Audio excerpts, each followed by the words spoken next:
Okay, I'm sure that all of you are heartbroken, but we've come to the last segment of our class on foreign policy analysis. In particular, the main question is in how far do individual personality traits, individual characteristics have an independent impact on foreign policy? That is what we'll be discussing. There's no bigger test for this than with the current president of the United States, Donald Trump. He came into office essentially arguing that previous American foreign policy had been far too apologetic, too weak in his perspective, um, too expansive, too ambitious, and that America should focus on itself. And so Trump essentially wanted to change the direction of U.S. foreign policy. So the big question is, has he been able to do so? Have his unique characteristics been able to push America in a new direction? Or has he been constrained by the America's strategic culture, by the external environment, by the foreign policy establishment, as you can see in the picture below? Now, among those who have systematically studied individual leadership styles and personality traits, Stephen Dyson is a more recent example, and that's the article that you've had to read for today.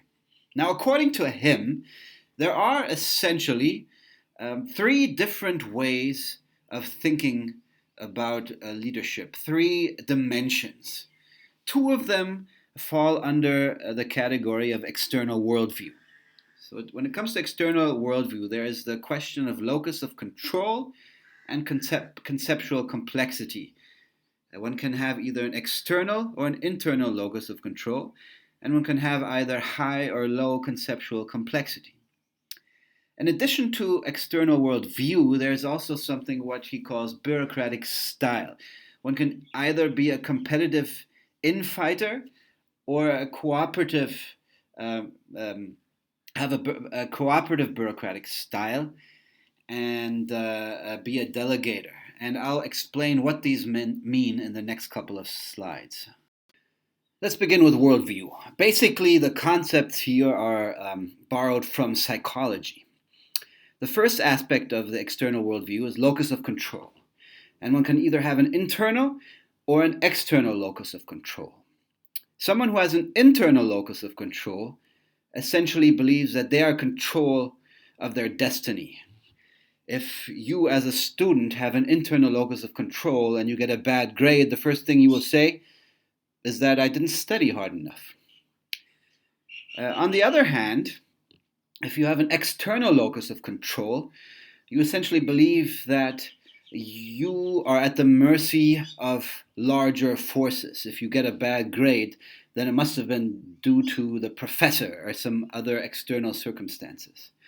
In international politics, it's essentially about the leader, the leader's extent to which they believe they can shape the international environment around them. Now, of course, some of this is also due to the size of the country, but it also has to do with individual characteristics as well.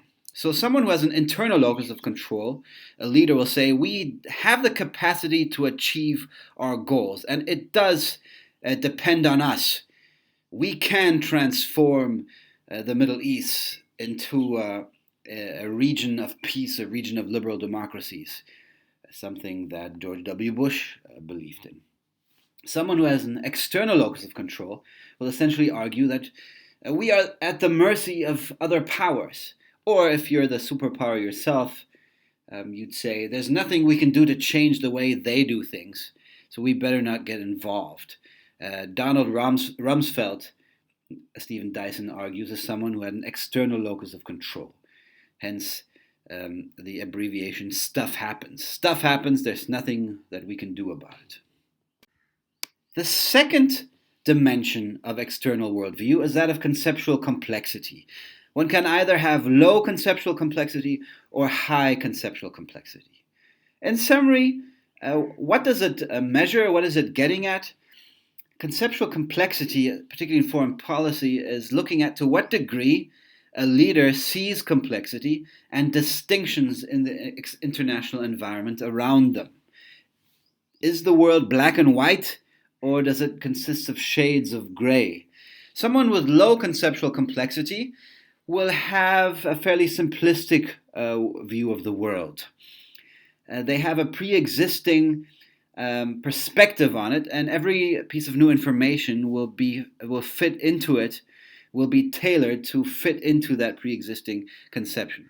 The world consists of us versus them, good versus evil, and of course, I am usually definitely on the good side. It can also mean that someone who has low conceptual complexity will believe that there is one course of action that needs to be pursued. It is clear and unambiguous. One has to do it. Someone who has high conceptual complexity understands that the world is not simply black and white. Today's ally might be tomorrow's rival, and the way that different countries are connected with each other and different actors in the international system are connected with each other can be mutually contradictory at times. I might be fighting against ISIS or some other actor in the Syrian civil war, and Saudi Arabia might be my ally, but Saudi Arabia might be supporting someone in Syria that I'm fighting against or I don't want to win. The world is not just black and white. A situation can be understood in a variety of ways, and countries and leaders have complex motivations that might pull them in different directions. When it comes to decision making, someone who has high conceptual complexity will also see that there are multiple options, and it's not always clear which one is better. Now, we would naturally want to have high conceptual complexity, not low, but I would like to say that having high conceptual complexity is not necessarily better than having low conceptual complexity. Someone who has low conceptual complexity might be more decisive, might be actually a better leader in a particular situation that requires swift action, whereas someone who has high conceptual complexity might be paralyzed in a particular decision because of all the options that they see. So that is the second aspect of external worldview, conceptual complexity. The third aspect or dimension of leadership style that Stephen Dyson talks about is bureaucratic style. And here the main question is, do I seek to work as a team, or do I primarily pursue my own interests? And this is in particular, how does a leader interact with their subordinates, with their colleagues, or if they're in a foreign policy hierarchy, how do they interact with those above them? So there are essentially two ideal types, the competitive infighter and the cooperative delegator. The competitive infighter will generally argue that I can get this done my way without the others. Working with others is a waste of time. And generally, they want to hold on to information and not give it out because that might benefit others. I don't trust my colleagues with this information. They will try to manipulate a situation. They'll try to develop a close connection with the leader, or if they're the leader themselves, they'll try to play off their own advisors against each other in order to make sure that their own position is not overshadowed by someone else. The cooperative delegator will think more in terms of team. How can we solve this problem together? How can we work together to solve it? How can I get the best or the most out of people on my team? Someone who's cooperative or a delegator will also be more willing to allow their team of advisors to work through it. George W. Bush fitting this description. I will let you guys figure it out. You're the experts, and then come and give me your recommendations. Now, we would naturally prefer a delegator, or someone who's cooperative over somebody who's competitive. But again, these are not ethical or moral dimensions or categories. These are analytical categories. So there might be a situation where someone who is a delegator is actually not preferable to someone who will do it themselves because of the seriousness of a particular situation. So that's key to keep in mind. What happens if you bring these three leadership style dimensions together? You get a three-dimensional framework. So here on the x-axis, locus of control. On the left side, those who have an internal locus of control. Towards the right, those who have an external locus of control. On the y-axis, you've got conceptual complexity. Higher up, those who have a higher conceptual complexity. Lower those who have a lower conceptual complexity. And then the third dimension, represented by the depth of this slide, would be bureaucratic style. So those who are closer to the front have a cooperative bureaucratic style, whereas those who are further to the back have a competitive, infighting bureaucratic style. Now, if we combine those three together, you essentially can amalgamate 8 different types of leadership styles. And I've tried to depict them here together according to Dyson's framework. And to put a little bit of political flesh on the theoretical skeleton, theoretical bones, I've looked at a political figure, some of them US presidents or other American political figures, a couple of international figures, and in a non-scientific manner, have matched them with that particular type. So in the upper left-hand corner, you've got Franklin Delano Roosevelt, who was president from 1933 to 1945, and most importantly, during World War II. Most scholars would agree that he had a high conceptual complexity, a fairly nuanced understanding of the politics of the international system. He had an internal locus of control. At the time, there was an isolationist political majority, we can say, in the US that did not want to have America embroiled in global politics.